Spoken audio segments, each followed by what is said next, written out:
श्रीराम समर्थ. गोपाल कृष्ण भगवान की जय. माणसं जे काही कर्म करतात ते त्यांच्या मनाप्रमाणे होईलच असं काही सांगता येत नाही. बरीचशी कर्म आपण मनाविरुद्धच करत असतो. एखाद्याला समजा एखादं कर्म नको असेल तर दुसरं काही कर्म करा म्हणून त्याला जर आपण वेगळं काम द्यायला गेलो तर माणूस ते करायला तयार होत नाही. ही माणसाची आणखीन एक महत्त्वाची गोष्ट आहे. एखाद्याला स्वस्थ बसा म्हणून सांगितलं तर तेही त्याच्याकडून होत नाही. काहीच न करता गप्प बसणं ही त्याला एक प्रकारे शिक्षा वाटते. तात्पर्य काय? कर्म नसलं तर माणूस वेडा होईल. अर्जुनाला युद्धच करायचं नव्हतं आणि आपल्या वडीलधाऱ्या आदरणीय गुरुजनांना मारण्याचं अघोरी कर्म करूच नये असं वाटत होतं. आणि म्हणून तो भगवंताला म्हणाला, तत्किम कर्मणी घोरे माम. हे अघोरी कर्म त्याला करायला नको होतं. त्याऐवजी तो असं म्हणाला की मी भिक्षा मागत फिरेन परंतु युद्धभूमीतून पळून जाईल, म्हणजे मग हे कर्मच माझ्या वाट्याला येणार नाही. आता इथे बघा, अर्जुन हे मान्य करतोय की मी युद्धभूमीवरून पळून जाईन, पण भिक्षा मागण्याचं का होईना, त्याला कर्म करावंच लागेल ना. म्हणजे आपण काय करतो, कर्माला पर्याय शोधत असतो. आणि इथंच भगवंताची कमाल आहे. भगवंताचं म्हणणंच असं आहे की जर तू कर्म केलं नाहीस तर कर्म थांबेल, अशी जी तुझी कल्पना आहे ती चुकीची आहे. न कर्मणाम अनारंभान नैष्कर्म्यम पुरुषो अश्नुते. भगवान श्रीकृष्ण अर्जुनाला सांगतायत, अर्जुना, कर्माचा आरंभच केला नाही तर आपल्याला नैष्कर्म्य अवस्था मिळेल असं काही होत नाही बरं. नैष्कर्म्य याचा अर्थ वेगळाच आहे. नैष्कर्म्य ही एक प्रकारची सिद्धी मानलेली आहे. कर्म तर होत आहे पण कर्माच्या फळाची कोणत्याही प्रकारची अपेक्षा नाही, वासना नाही. यालाच भगवंतानी नैष्कर्म्य म्हटलेलं आहे. नैष्कर्म्यामध्ये कर्मच करायचं नाही असा अर्थ नाही आहे. म्हणून इथे अर्जुन काय करतोय, कर्मशून्य अवस्था असा अर्थ घेतोय. आणि भगवान अर्जुनाला सांगतायत की बाबा अर्जुना, कर्म तर तुला करावंच लागेल आणि काहीच न करता जर बसलास तर कर्मशून्यता येईल असं तुला वाटतं का? तू तुझ्या वाट्याला आलेलं हे युद्धाचं कर्म टाळलंस, सोडलंस आणि इथून पळून गेलास तर तुला कर्मशून्यता येईल का? बरं, तू संन्यास घ्यायचा म्हणतोस ना, अरे संन्यास म्हणजे सुद्धा कर्म सोडणंच नाही का? संन्यास याचा अर्थ सम्यक न्यासः, म्हणजे सर्व काही सोडून देणं. आता सर्व काही सोडून देणं हेही एक कर्मच आहे. आणि म्हणून संन्यास घेताना त्या संन्यास घेणाऱ्या माणसाला स्वतःचंच श्राद्ध करावं लागतं. आता स्वतःचंच श्राद्ध करणं म्हणजे या जगाच्या दृष्टीने मी मेलो आहे असा त्याचा अर्थ होतो. आणि याचा अर्थच असा की जिवंत असेपर्यंत कर्म करावं लागतं. एकदा का मी मेलो की मग मला काहीच कर्म करण्याची आवश्यकता नाही. आणि म्हणून संन्यास घेतल्यानंतर त्याला कुठलंच कर्म करावं असं बंधन राहत नाही. भगवान अर्जुनाला हेच सांगतायत की तू संन्यास जरी घेतलास तरी तुझं कर्म सुटेल, कर्मातून तू मोकळा होशील, हीच तुझी वेडपट कल्पना आहे. ज्ञानेश्वर महाराज काय सांगतायत बघा. ज्ञानेश्वर महाराजांच्या ओव्यांचा अर्थ बघताना आपल्याला नेहमी त्या भगवंताच्या दृष्टीने तो अर्थ पाहायला पाहिजे. मानवी दृष्टीने विचार करून त्याचा उपयोग नाही. अनंताची दृष्टी ठेवावी लागते. अनंत म्हणजे संपूर्ण विश्वाकडे पाहून त्याचा आपल्याला अर्थ लावावा लागतो. आपल्या वैयक्तिक दृष्टिकोनातून किंवा संकुचित नजरेने त्या ओव्यांचा अर्थ जर आपण करू लागलो, संपूर्ण विश्वाशी मी कायमचा संबंधित आहे, अशा भूमिकेतून आपण या ओव्यांचा अर्थ बघायला हवा. यालाच तत्वज्ञान असं म्हणतात. आता कर्माचा अर्थ हे विश्वची माझे घर या दृष्टिकोनातून आपण लावला पाहिजे.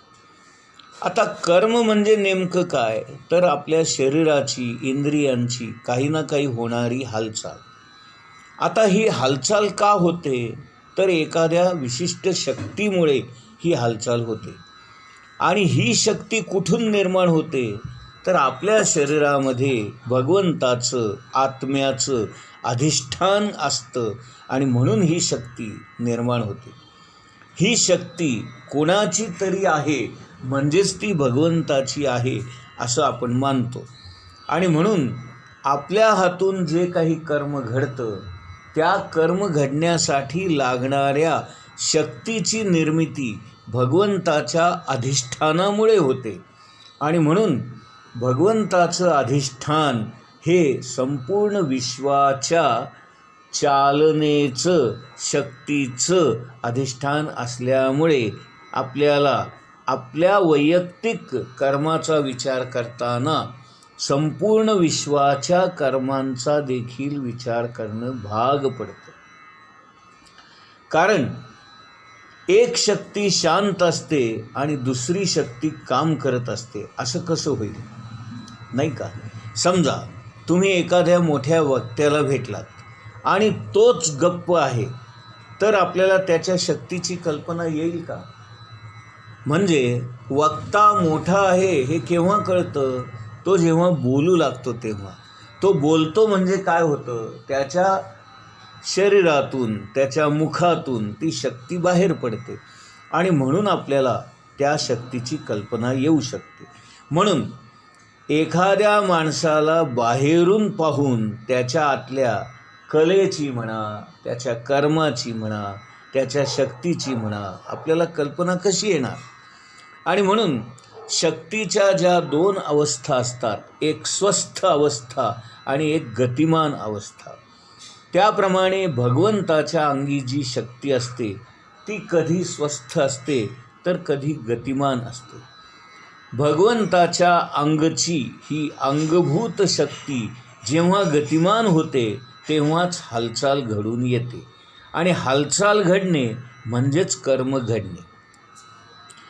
तुम्ही आम्ही ज्या शक्तीने निर्माण झालेलो आहोत ती शक्ती आपल्याला कर्म करायला भाग पाडते. म्हणून अमुक एक कर्म मी सोडीन हे म्हणणं हाच मुळी वेडेपणा आहे.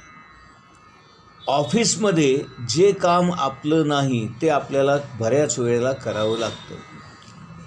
तसं जीवनामध्ये कोणाच्या वाट्याला कोणतं कर्म येईल हे सांगता येत नाही. पण हे कर्म मी करणार नाही असं म्हणणं हे काही खरं नव्हे.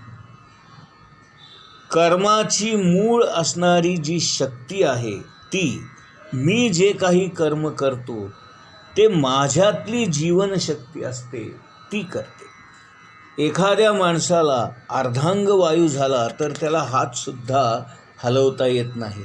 म्हणजे काय, त्याच्या हातातली ती कार्य करणारी शक्ती नाहीशी झाली. आपलं जीवन हे सुद्धा एक ऊर्जा शक्तीनेच चालू असतं. आपल्या प्रत्येक कृतीमध्ये, प्रत्येक हालचालीमध्ये ही शक्ती वापरली जाते. पाहताना, बोलताना, ऐकताना, चालताना ही शक्ती खर्च होते.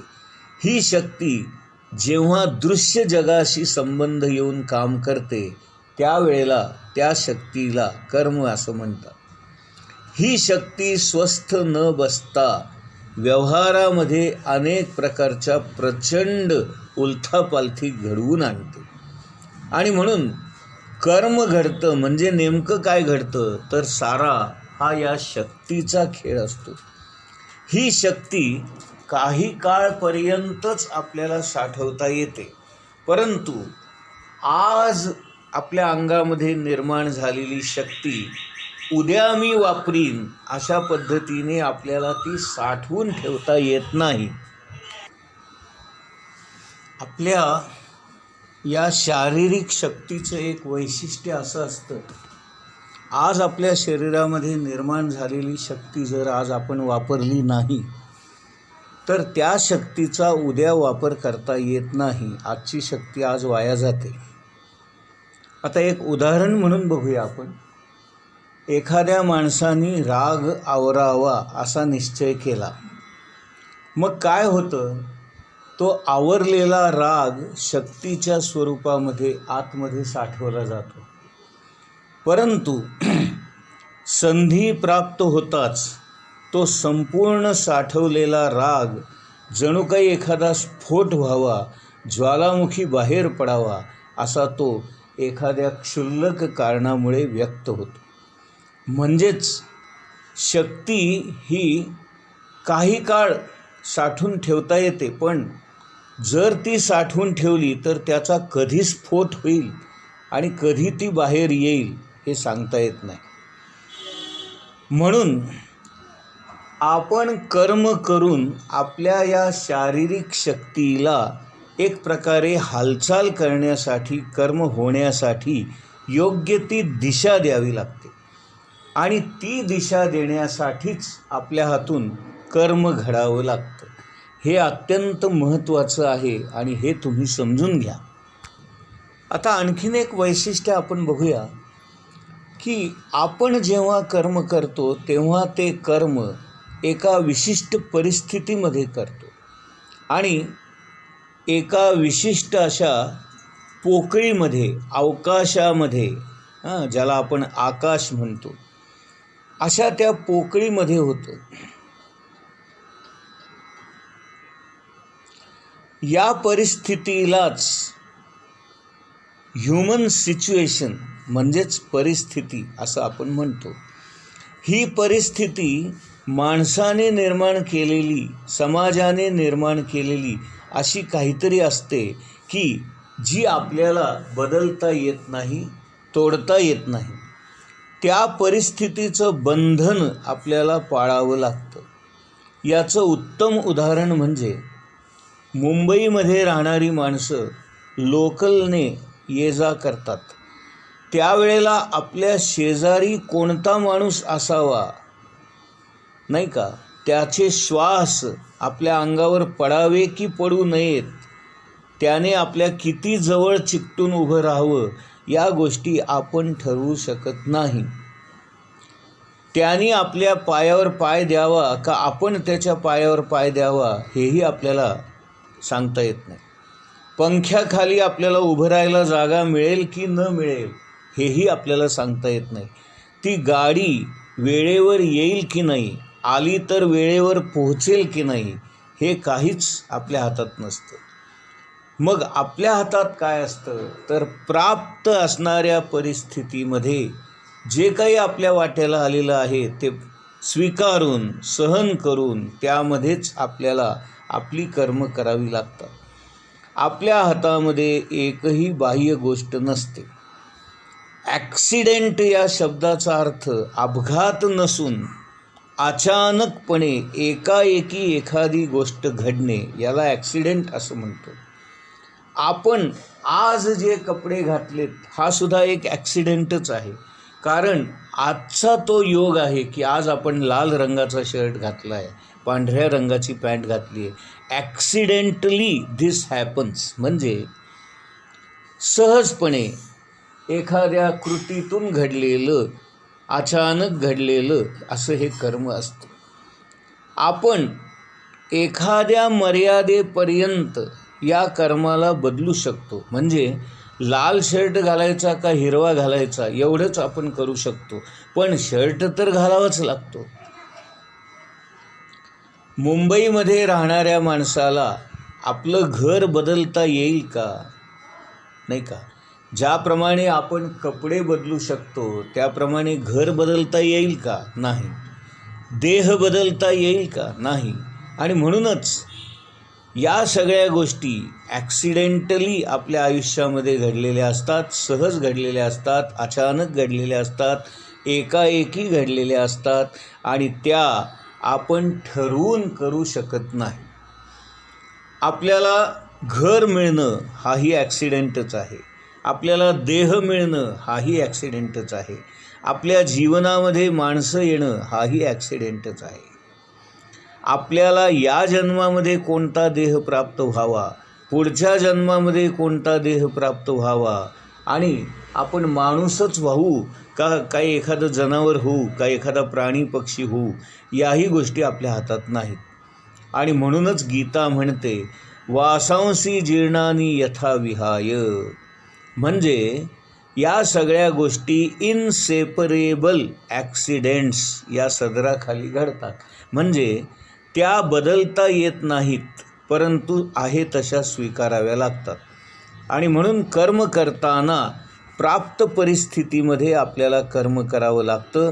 ते आपल्या मनाप्रमाणे करता येत नाही आणि एखादं कर्म नको आहे म्हणून आपल्याला सोडताही येत नाही. आपल्या शक्तीच्या, आपल्या कुवतीच्या बाहेर ज्या गोष्टी असतात त्या आपण करू शकत नाही.